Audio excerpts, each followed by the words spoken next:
a really big problem with Call of Duty right now. And this problem has been an issue since the game was released, or in my opinion, actually, when they released rank play. I actually love this game, brother. I love Black Ops 6. The core mechanics are addictive. I think they're rewarding. I think the gunfights are fun when you feel like you've had a fair gunfight. But ever since rank play was released, I think Call of Duty, all the shortcuts that they have taken from a server performance, a server protection, I think Call of Duty has just continued to take shortcuts over and over and over again when it comes to investing in the health and quality of the game. You know, this has been a really big complaint from my perspective, from my end, for many, many years now. You know, if you take a Call of Duty player and you send them over to a game like Valorant, where the game itself from the ground up was built around making sure that you have a fair and competitive gaming experience when you tap into a game of ranked, but not only,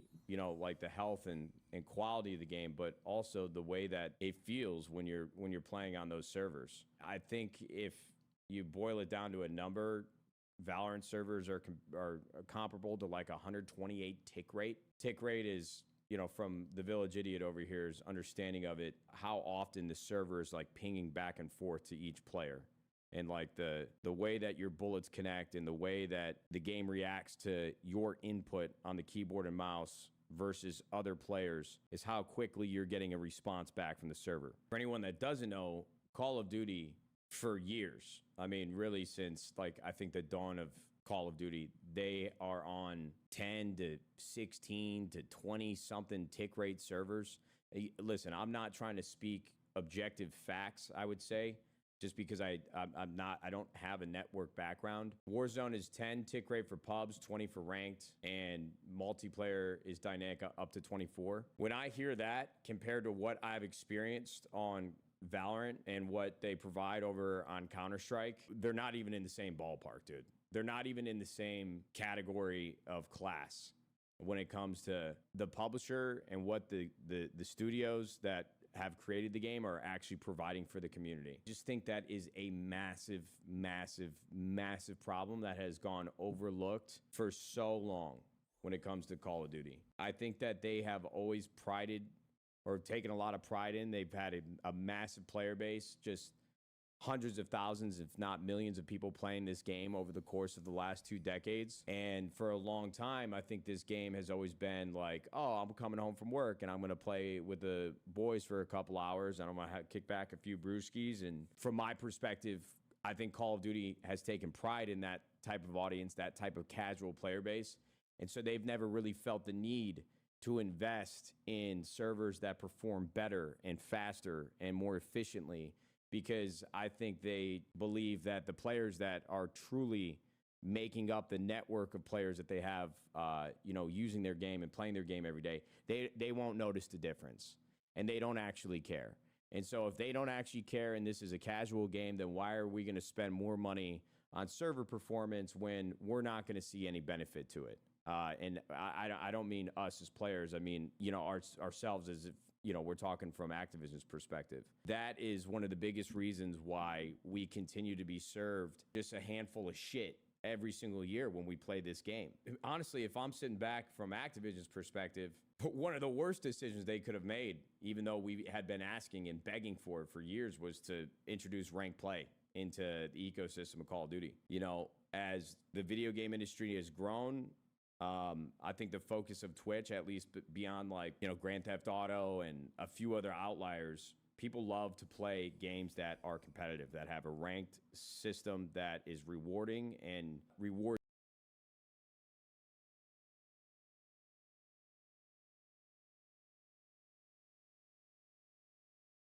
you for getting better at the game. And for me, as a young kid, ranked play in any game is the only reason what gets me hooked. It's the only thing that makes me want to play it more.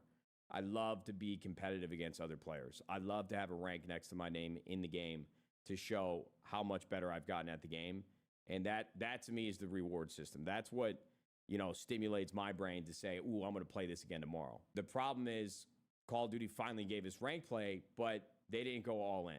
It was almost as if they finally bent the knee to all these requests and the desire from like a small portion of the community. And I think eventually, even if they didn't add rank play for multiplayer, because I think the competitive makeup of the overall community that plays the game is still pretty small in comparison to the casual players. I think that they were feeling pressure from other games like Fortnite adding in a ranked mode and all these other titles bolstering a rank play system that was keeping players engaged and wanting to come back and play the game the next day. So I think rank play would have been introduced eventually, but I certainly think the vocal minority pressured Activision to introduce rank play some years ago, but they never really went all in. Rank play has been broken time after time after time. The biggest disappointment from my perspective is that Treyarch actually did an incredible job of creating a game that is fun to play.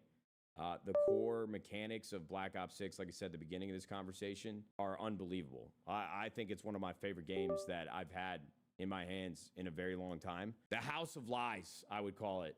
It's like houses being built. I was trying to think of an analogy before I started the stream that would make sense the way that I see Call of Duty. Newer homes, they look great, it seems great, but they use shortcuts, cheap materials. You move into this fucking thing and it's broken. The construction is just shitty, shoddy, cheap materials. The people that are building it, they don't give a fuck. They're just trying to get it done. You got nails exposed in the drywall. All the plumbing is fucked. There's nothing in this home that actually works properly. It looks good, but once you get in there and you live there for 6 months, the damn thing is falling apart. That's what Call of Duty feels like to me, from a network perspective, from an anti-cheat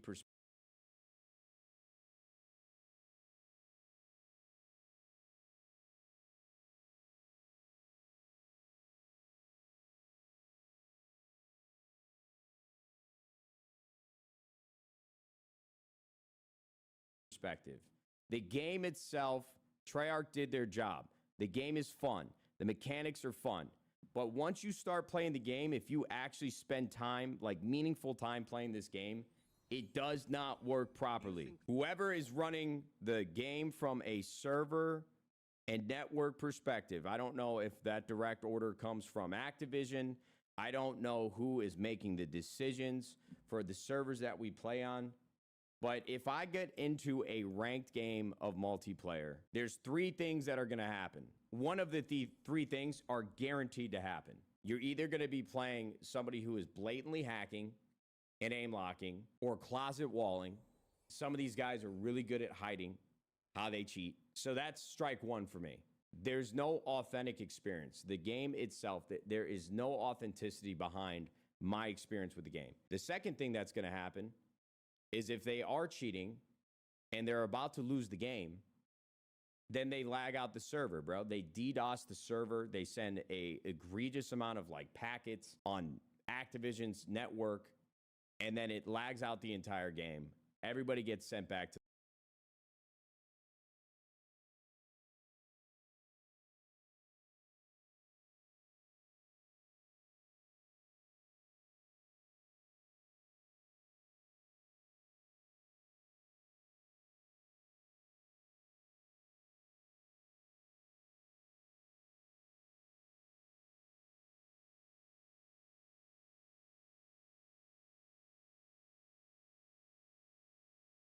the lobby. Nobody gets SR, so I just wasted 10 minutes of my time. That's strike number 2. And then strike number 3 is I play a game that, all things considered, the players on the other team seem normal, and I feel like I'm about to have a normal Skyline hardpoint. But then I look up left at my telemetry or whatever the hell you call it. It says I'm on 20 ping, but I've got like a half a second delay on my bullets being shot from my gun, and I feel like I'm just getting absolutely pissed on, even though this number is telling me that I have a low ping, a low digit ping, but it feels fucking terrible. It feels like I'm playing COD 4. Bro, I have a visceral, like, I can't even begin to explain to you how real this memory is. Back when I was a pro player in COD 4, all the tournaments were online. Every single tournament we played was online. And they had these things called pro circuit ladders. It was basically like game battles. You sign up, you get your boys, you pay $120, and you could play on this like paywall pro circuit ladder that would qualify you for the national championship later that year if you placed high enough. And there was a team called ATZ, and all 4 players were from California. And so if you played them and they were the higher seed on the ladder, they had a better record, they were like a top 10 team, that means that they would host 2 out of the 3 games that you played versus them. And all 4 of them on a West Coast California host, it was almost impossible to beat them. It was almost impossible to beat them because the network delay between you pinging to their host across the country, it was almost impossible to overcome that. And I'm not even kidding, and I do not say this lightly, and I'm not trying to be dramatic. Bro, I'll be on a server here in Texas pinging to Atlanta where I got 17 to 20 millisecond ping. I feel like that I'm still in 2008 playing on that West Coast server. There is no consistency with the network that you play on, these servers that you play on. And I think that has a lot to do with the low tick rate that we play on and have continued to play on in Call of Duty. I don't have a network background. I do not have a network engineer degree. But I'm telling you that after playing Valorant and playing other games that actually invest in the health of their servers, we are playing a game that is built for 2024, but performs like a game from 2008. And I would imagine that is motivated and is implemented in Call of Duty. Their server health exists in that way because they don't want to spend more money on more capable servers. The problem is Call of Duty has these great homes. They look beautiful. You think you want to pull the trigger, buy your first home, move in. It was built last year. It's got all the bells and whistles. The photos look great. You walk through it, your first pass, you're like, oh, this is pretty nice. But then you buy the damn home, you move in, you live there for 3 months, everything is broken.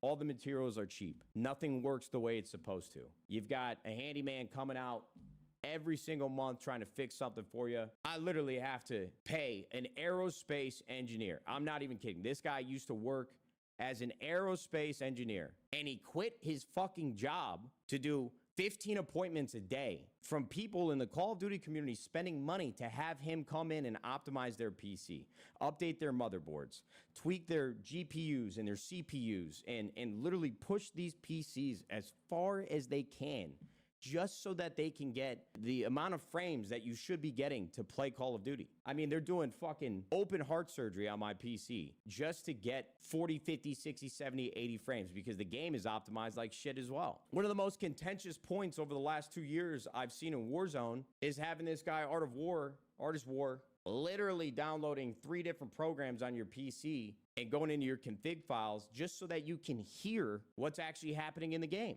And you're damned if you do, you're damned if you don't. If you don't optimize your audio, you're going to get fucking slammed. And if you do optimize your audio, then everybody tells you, oh my God, you're fucking cheating, bro. This is an unfair gaming experience. I mean, there is so much that you have to do in order to feel like you're playing a fair game of Call of Duty. And those are just the things that you can control. No matter how set up you are with a PC, no matter how tweaked you have your audio to make sure that you can play a real game, as soon as you get into the server, we got to go back to those 3 strikes we just talked about. We got to go back and talk about the fact that there's somebody cheating in this lobby. If somebody is cheating in the lobby and they feel like they're going to lose, they just lag out the server so nobody wins. And then if you get past all that, there's no cheater in the lobby, the server hadn't been lagged out, you get to step 3, the final fucking frontier. You're on 15 ping, but the game still feels like shit. You got joked in every gunfight. You watch the kill cam. This guy looks like he's chewing on the drywall that these construction workers just installed in my home last week,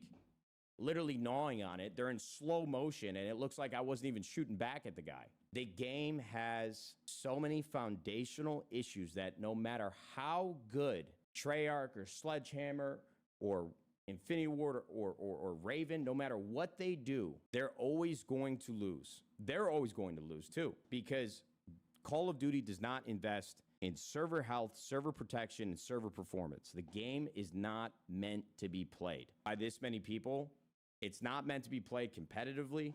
And I damn near feel like it's not even meant to play casually. I love this game. I love Call of Duty. I spent so many years away with it, and then starting to stream again, starting to grind again on MW3, the game felt, for the most part, very fun. But we dealt with waves and waves and waves of cheaters. We go through the normal Call of Duty cycle.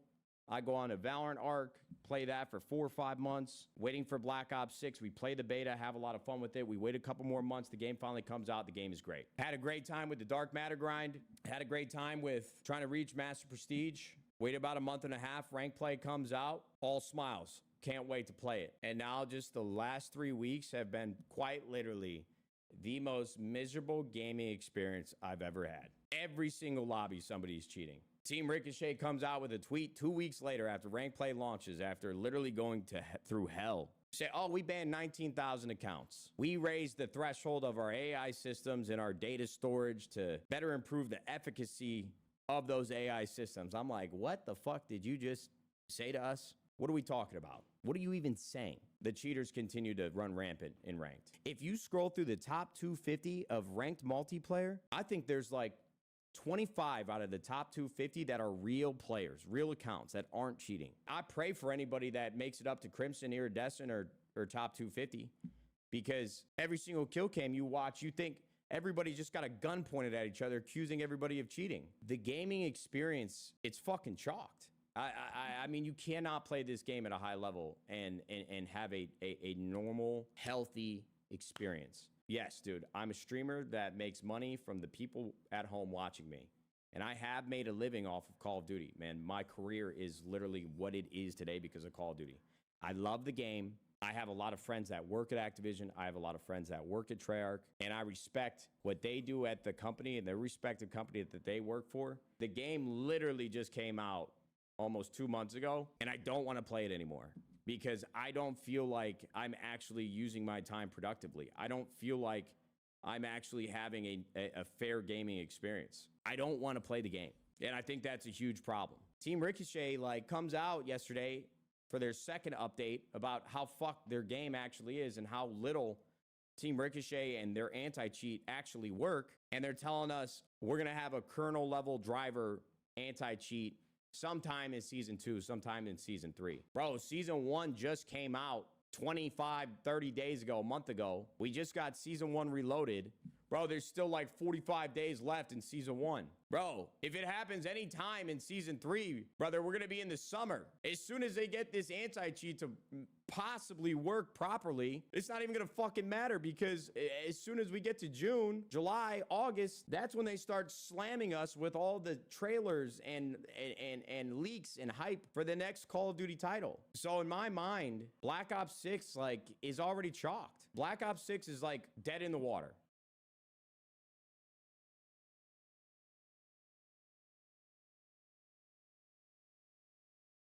He's so